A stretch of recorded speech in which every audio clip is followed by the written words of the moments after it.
स्वागत है आपका रामानुजन क्लासेस पर। आज की क्लास में हम एक बहुत इम्पोर्टेंट टॉपिक पर डिस्कस करेंगे जो 9th और 10th दोनों क्लासेस में आता है। टॉपिक का नाम है इलेक्ट्रॉनिक कॉन्फ़िगरेशन यानी कि इलेक्ट्रॉनिक विन्यास। अब इलेक्ट्रॉनिक कॉन्फ़िगरेशन क्या होता है ये जानने से पहले हम एक छोटी सी चीज़ रिवाइज करते हैं जो है बोहर्स मॉडल ऑफ एटम, यानी कि नील्स बोहर ने जो एटम का स्ट्रक्चर हमें बताया था हम उसके बारे में डिस्कस करते हैं। नील्स बोहर ने हमें बताया था कि जो एटम होता है उसके सेंटर में यानी कि केंद्र में होता है उसका न्यूक्लियस, ठीक है, यानी कि नाभिक। इस न्यूक्लियस के अंदर दो सब एटॉमिक पार्टिकल होते हैं। एक होता है प्रोटॉन जिस पर पॉजिटिव चार्ज होता है और दूसरा होता है न्यूट्रॉन जिस पर कोई भी चार्ज नहीं होता, ठीक है। ये दोनों जो है वो एटॉमिक वेट में यानी कि परमाणु द्रव्यमान में अपना कंट्रीब्यूशन देते हैं। उसके बाद उन्होंने बताया कि जो इलेक्ट्रॉन होते हैं वो नाभिक के चारों तरफ निश्चित कक्षाओं में चक्कर लगाते हैं, यानी कि डेफिनेट शेल्स में वो न्यूक्लियस के चक्कर लगाते हैं, जिन शेल्स को उन्होंने के, एल, एम और एन नाम दिया था, ठीक है। नाभिक के सबसे पास वाला शेल के, फिर एल, फिर एम और फिर एन। तो जो इलेक्ट्रॉन्स होते हैं वो इन्हीं शेल्स में क्या करते हैं, न्यूक्लियस के चक्कर लगाते हैं। अब वो इलेक्ट्रॉन इन शेल्स में कैसे बटे होते हैं, किस शेल में कितने इलेक्ट्रॉन होते हैं, इसी टॉपिक को हम इलेक्ट्रॉनिक कॉन्फ़िगरेशन यानी इलेक्ट्रॉनिक विन्यास के नाम से जानते हैं, ठीक है। तो सबसे पहले हम देखते हैं कि किसी भी शेल में मैक्सिमम नंबर ऑफ इलेक्ट्रॉन्स कितने हो सकते हैं, ठीक है। तो जो न्यूक्लियस के सबसे पास वाला शेल है उसे हम के शेल के नाम से जानते हैं, उसे हम फर्स्ट शेल भी बोलते हैं। इसी तरह एल सेकंड शेल होता है, एम थर्ड शेल होता है और एन फोर्थ शेल होता है, ठीक है। तो अब किसी शेल में मैक्सिमम नंबर ऑफ इलेक्ट्रॉन क्या होते हैं उसके लिए हमारे पास एक फॉर्मूला होता है 2n², जहां पर n क्या है, शेल नंबर, यानी कक्षा की जो संख्या होती है वही n होता है। जैसे अगर मैं के शेल की बात करूं तो के शेल फर्स्ट नंबर पे होता है, ठीक है। तो के लिए जो है वो n की वैल्यू 1 होती है, क्योंकि पहला शेल है तो के लिए n की वैल्यू क्या है, 1। तो के में मैक्सिमम कितने इलेक्ट्रॉन हो सकते हैं, 2 × 1 का स्क्वायर यानी कि 2। इसी तरह एल शेल जो दूसरे नंबर का शेल होता है उसके लिए n की वैल्यू होती है 2। तो इसमें मैक्सिमम नंबर ऑफ इलेक्ट्रॉन हो सकते हैं 2 × 2 यानी कि 8।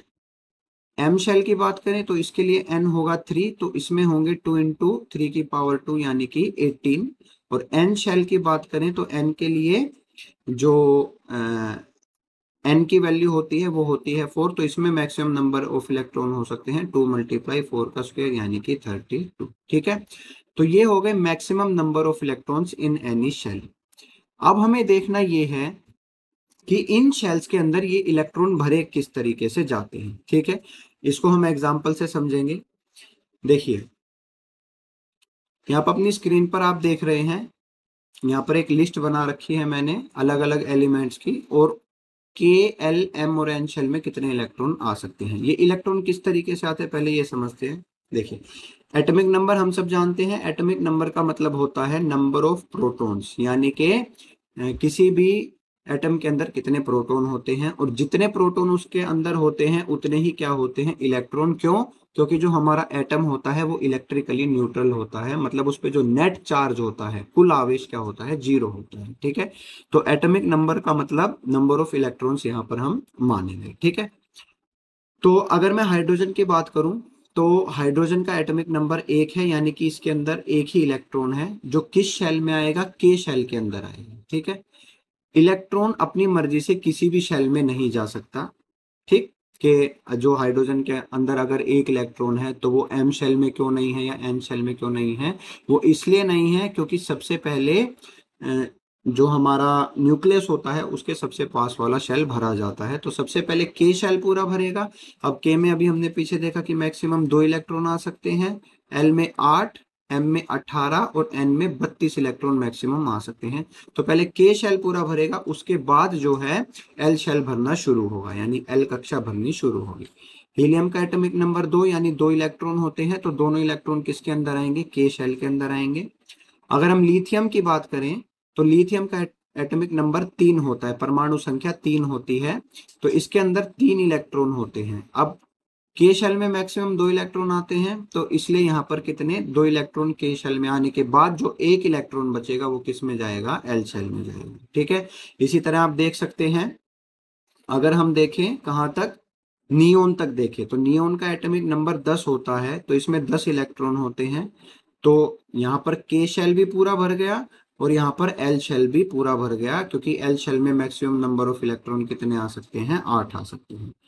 अब जब सोडियम आएगा जिसके अंदर 11 इलेक्ट्रॉन होते हैं, तब सोडियम जो है उसका 1 इलेक्ट्रॉन एम शेल में जाएगा।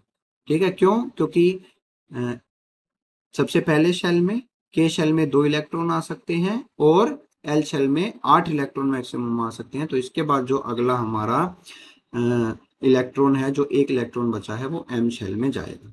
अब इसी तरह आप देखते जा रहे हैं, मैग्नीशियम के लिए एम में 2 हैं, एल्यूमिनियम के लिए एम में 3 हैं, सिलिकॉन के लिए एम में 4 इलेक्ट्रॉन है एम शेल में, फॉस्फोरस के लिए 5 इलेक्ट्रॉन है। इसी तरह जब हम 18 एटॉमिक नंबर 18 पे आते हैं, यानी जिसमें 18 इलेक्ट्रॉन होते हैं, यानी कि आर्गन, तो उसमें के शेल, एल शेल और एम शेल, ठीक है, के में 2, एल में 8 और एम शेल में कितने इलेक्ट्रॉन आ गए हैं, 8 इलेक्ट्रॉन आ गए हैं। ठीक है, लेकिन हम जानते हैं कि एम शेल में मैक्सिमम 18 इलेक्ट्रॉन आ सकते हैं। तो बेटे अब जो मैं आपको समझाने जा रहा हूं वो आपके सिलेबस में नहीं है, लेकिन वो चीज आपको पता होनी चाहिए, क्योंकि आजकल जो पेपर बन रहे हैं वो 25% क्वेश्चन आपके कॉम्पिटेंसी बेस्ड आते हैं, तो वहां पर पूछा जा सकता है। तो इसलिए थोड़ा इसे ध्यान से समझिएगा। देखिए, हमें पता है कि एम शेल में मैक्सिमम 18 इलेक्ट्रॉन आ सकते हैं, ठीक, लेकिन जब हम 19 नंबर वाला, जो 19 एटॉमिक नंबर वाला हमारा एलिमेंट है, जब हम उसको देखते हैं तो हम क्या देखते हैं यहाँ पर, यानी कि पोटेशियम को जब हम देखते हैं तो क्या है, यहाँ पर 19 एटॉमिक नंबर है, यानी इसमें 19 इलेक्ट्रॉन है। ठीक है, लेकिन ये देखिए, ये हो गया हमारा K shell, L shell, M shell और ये एन शेल। ठीक है, तो के शेल में 2 इलेक्ट्रॉन पूरे हैं, इतने ही मैक्सिमम आ सकते हैं। एल शेल में 8 इलेक्ट्रॉन पूरे हैं, इतने ही मैक्सिमम आ सकते हैं।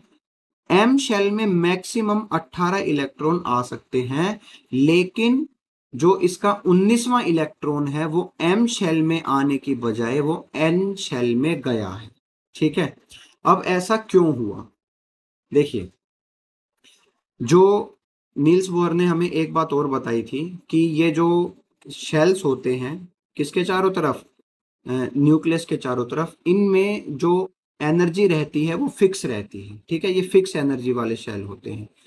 ठीक, सबसे कम एनर्जी फर्स्ट सेल में होती है, उससे ज्यादा एनर्जी सेकंड सेल में, उससे ज्यादा एनर्जी थर्ड सेल में, इस तरीके से ये होती है। ठीक है, तो जो इलेक्ट्रॉन होते हैं पहले वो कम एनर्जी वाला शेल ऑक्यूपाई करते हैं। ठीक, जब हम के एल एम एन के सब शेल्स भी निकालते हैं, यानी ये तो शेल हो गए, इनके सब शेल भी होते हैं, ठीक है, यानी इनके अंदर और भी शेल बने होते हैं, तो जब वो सब शेल हम निकालते हैं तो एन के सब शेल की वैल्यू, एन के सब शेल की एनर्जी की वैल्यू जो है वो एम के सब शेल से कम होती है।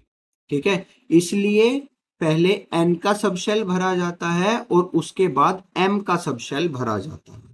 ठीक है, जैसे देखिए, कैल्शियम की हम बात करें तो कैल्शियम के 2 8 8 एम शेल तक हो गए और एन शेल में 2 इलेक्ट्रॉन आ गए। अब जब एन शेल का जो एक सब शेल है जिसकी एनर्जी एम शेल के सब शेल से कम होती है, जब उसके अंदर 2 इलेक्ट्रॉन आ जाएंगे, उसके बाद हमारा कौन सा शेल भरना शुरू होगा, दोबारा से एम शेल दोबारा से भरना शुरू होगा। ठीक है, तो अब देखिए, जब 21 इलेक्ट्रॉन वाला हमारे पास एटम आएगा तो उसमें 2 8 और एम शेल में अब 9 इलेक्ट्रॉन आए हैं। क्यों? क्योंकि एन शेल में 2 इलेक्ट्रॉन पूरे आ चुके हैं। ठीक है, तो अब हमारा एम शेल भरना शुरू होगा, कहां तक, 18 तक एम शेल भरेगा। देखिए नीचे, है ना, 18 तक एम शेल भरेगा और 18 तक एम शेल भरने के बाद जो है उसके बाद दोबारा से एम शेल में अगला इलेक्ट्रॉन आएगा, यानी कि 3 होंगे इसमें, यानी कि एटॉमिक नंबर 31 के लिए हमारे एन शेल में कितने इलेक्ट्रॉन आएंगे, 3 इलेक्ट्रॉन आएंगे। ठीक है, उम्मीद है आपको समझ में आया होगा। इसमें मतलब ज्यादा डिटेल में जाने की हमें जरूरत नहीं है, बस हमें ये ध्यान रखना है कि एम शेल हमारा तब भरना 8 के बाद शुरू होगा जब एन शेल में पहले हमारे पास 2 इलेक्ट्रॉन आ चुके होंगे। ठीक है, और रीजन मैंने आपको बता दिया कि इन शेल्स के भी, इन कक्षाओं की भी उप कक्षा यानी सब शेल्स होते हैं। तो पहले लो एनर्जी वाला सब शेल भरेगा, यानी एन में एक ऐसा सब शेल होता है जिसकी एनर्जी एम के सब शेल से कम होती है। ठीक है, तो पहले कम एनर्जी वाला भरता है, उसके बाद फिर एम पूरा भरना शुरू होता है। ठीक, ये था हमारा इलेक्ट्रॉनिक कॉन्फ़िगरेशन। मुझे उम्मीद है आपको समझ आया होगा। अगर आपके फिर भी कोई डाउट है तो आप हमसे कमेंट्स में पूछ सकते हैं, या हमारे व्हाट्सएप नंबर 9211385221 पर डायरेक्ट मैसेज करके आप अपने प्रॉब्लम हमसे पूछ सकते हैं। हम कोशिश करेंगे कि आपके डाउट्स को हम सेम डे क्लियर करें।